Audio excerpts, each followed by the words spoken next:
20% pour l'intelligence intellectuelle et 80% pour l'intelligence émotionnelle. Les recherches montrent que ceux qui avancent, ceux qui réussissent, ne sont pas forcément ceux qui ont beaucoup étudié.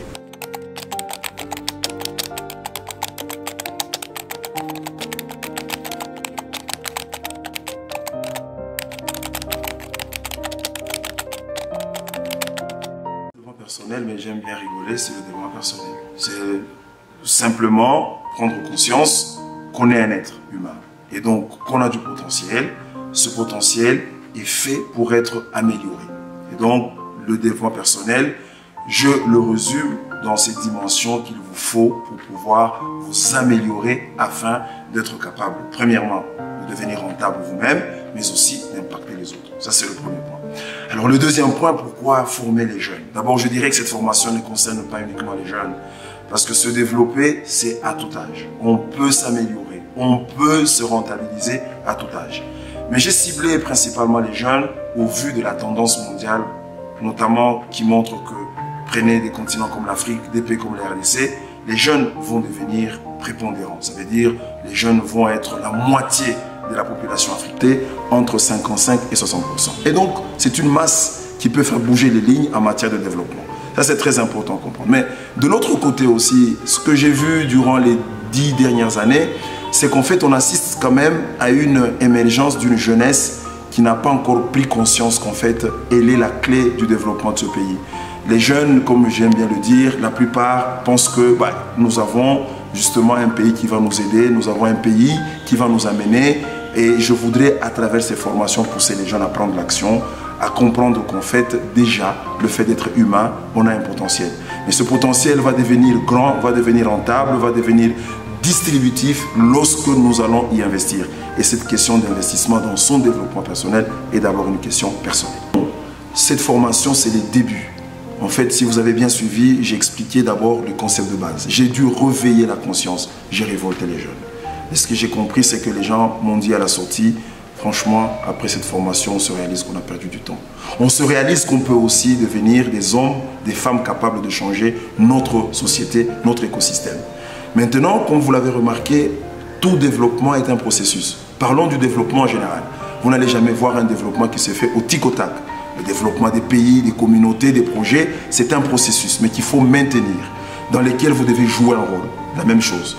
Quand j'expliquais aux jeunes, pendant 3 jours, je leur ai donné les leviers, je leur ai donné les manettes, je leur ai donné les voies et moyens. Maintenant, le processus de changement commence. Ça veut dire qu'il faut maintenant définir ce qu'on veut devenir. Il faut fixer des objectifs. Il faut investir en soi à travers notamment la formation. Et donc, j'aimerais bien qu'on comprenne que les 3 jours qu'on a eus, c'est vraiment de l'immersion. C'est se mettre sur les rails, mais le processus de développement va être un processus ad vitam. C'est toute la vie qu'on va continuer à gravir escalier après escalier. Ça, c'est le premier niveau. Le deuxième niveau dans votre question, ce que j'attends, c'est que justement qu'il y ait de la transformation. Rappelez-vous que quand j'ai introduit cette formation, j'ai parlé des économies positives. En fait, les économies positives, c'est avoir des personnes qui commencent d'abord à se transformer, mais qui impactent les autres, qui changent les autres. Et vous avez vu derrière moi, je parle de comment vous transformer pour transformer la vie des autres. Ce que j'attends, moi, c'est demain avoir des jeunes au Sud Kivu qui commencent d'abord à changer totalement leur mode de vie, qui commencent à participer, n'est-ce pas, à l'amélioration de la vie collective. Mais ces jeunes aussi, sur qui on peut compter pour dire, écoutez, au Sud Kivu, quand vous allez retrouver la création des richesses, les jeunes sont au cœur. Et ça, pour moi, c'est fondamental si nous voulons voir notre pays changer. Alors, il y a 4 stratégies que je vais devoir défibriller à travers tout ce que j'ai expliqué. La première stratégie, c'est il faut absolument taper sur un point qui est clair, pousser les jeunes à avoir une vision. On ne peut pas s'engager aujourd'hui à avancer sur un chemin quand on ne sait pas où on va. Ne change, n'avance que ceux-là qui savent où ils sont en train d'aller. Première stratégie, recréer la vision dans les jeunes. Montrez-leur qu'il faut dire ce que vous allez devenir, il faut dire ce que vous allez être dans chaque domaine. Et vous avez vu, la session de ce matin était pathétique. J'ai vu comment les gens sont restés calcinés, j'ai vu comment les gens sont restés attentifs et les gens m'ont dit à la sortie, on était en train de faire des choses mais on n'avait jamais structuré ça. Première stratégie, que chaque jeune définisse sa vision. Et la vision, comme je vous ai dit, ce n'est pas une question de ce que j'ai aujourd'hui, ce n'est pas une question de qu'est-ce que je dois faire par rapport à ma famille, par rapport à la situation du pays. C'est de dire, je suis aussi capable de devenir ce ministre de demain, je suis aussi capable de devenir ce professeur de demain, je suis aussi capable de devenir ce chef d'entreprise de demain. Première stratégie, et ça commence par là. La deuxième stratégie, il faut taper fortement sur la confiance en soi. Vous avez vu, j'ai donné des exemples, j'ai cité plusieurs cas de figure en disant que je ne connais pas. C'est vrai, j'aime bien le dire, il n'y a pas de recette pour réussir, mais il y a des principes. Un principe fondamental, c'est vraiment la confiance en soi. Les jeunes doivent comprendre qu'en fait, ils n'existent pas pour rien. Il y a une raison qui fonde l'existence de tout un être humain. Il y a une raison pour laquelle vous existez sur cette terre. Et donc, pour arriver à croire en vous, pour arriver à affronter, je veux vous dire, j'existe aussi pour devenir. J'existe aussi pour rendre. J'existe aussi pour transformer.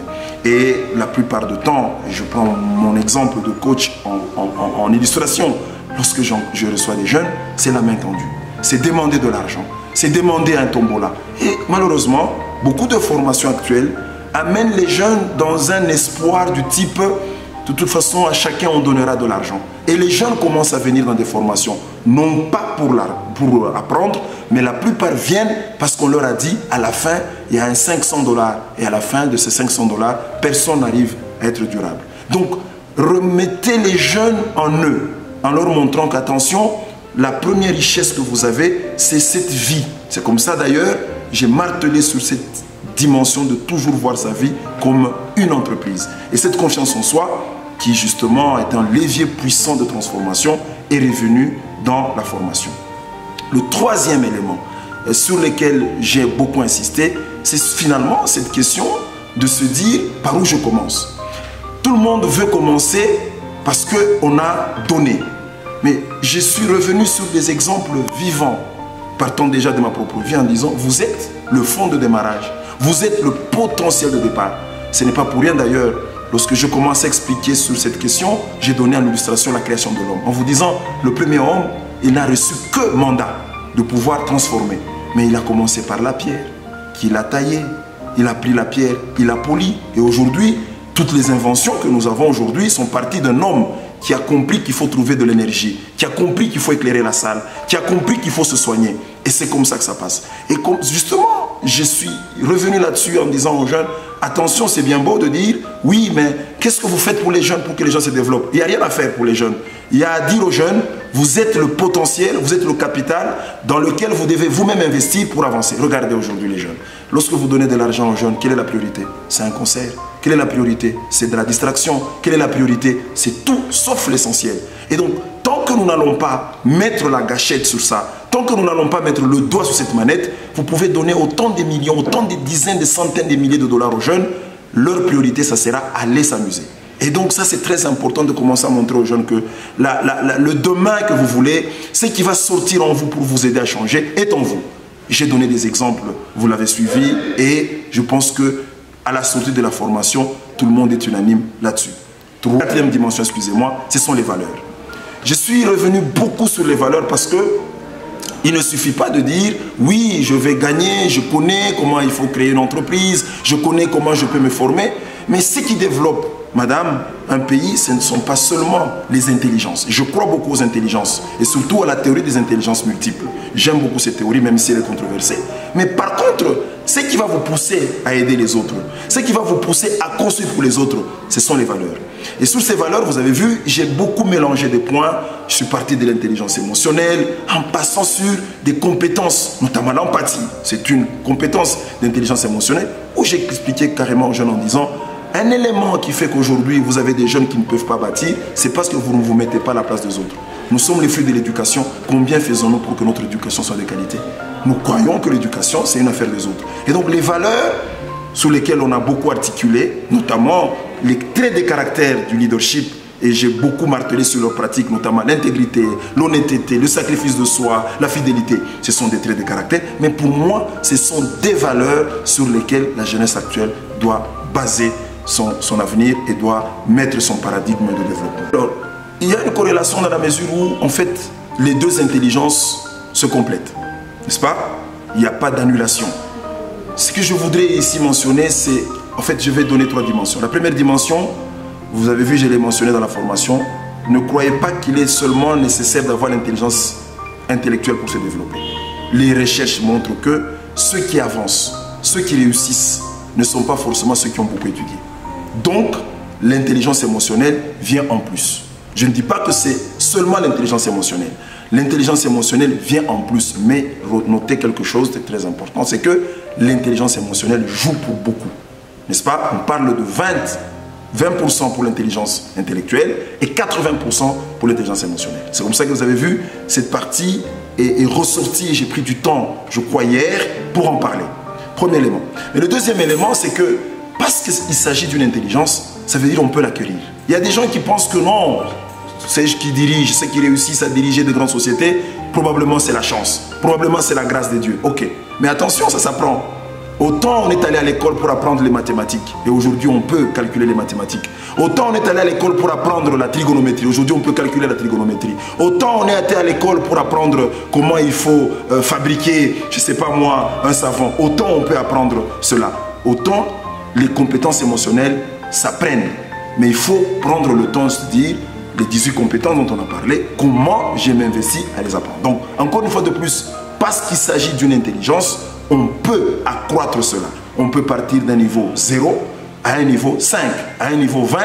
Tout est fonction de quel intérêt vous mettez à apprendre, à devenir compétent sur un domaine donné de l'intelligence émotionnelle. Ça, c'est le deuxième élément.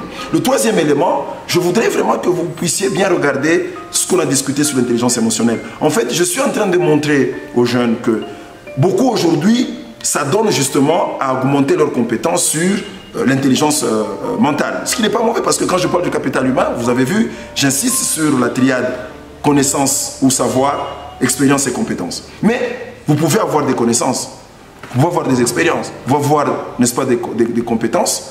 Mais pour migrer vers la création, vers la gestion de groupe, vers la gestion de la société, c'est plus seulement connaître la science, c'est pas seulement connaître un domaine, mais c'est aussi la relation qu'il faut gérer. C'est aussi comment vous gérez des personnes difficiles, comment vous gérez les résistances. Mais tout ça, ça s'apprend. Et là, c'est très important qu'on commence à intégrer cela. Et pour votre information, nous avons justement, avec les collègues, intégré dans les formations qui vont venir des modules approfondis sur l'intelligence émotionnelle, mais aussi mettre l'intelligence émotionnelle quasi dans tout ce qui est gestion. Parce qu'aujourd'hui, gérer un pays, gérer une communauté, gérer une société, vous allez faire face à la gestion des conflits, faire face à la gestion des relations. Et si vous n'avez pas ces compétences, ça va être peut-être compliqué pour vous et vous risquerez de vous couper de tout le monde en disant c'est mieux de vivre seul parce que je n'arrive jamais à composer avec des gens difficiles. Malheureusement, le monde sera complexe et hétérogène.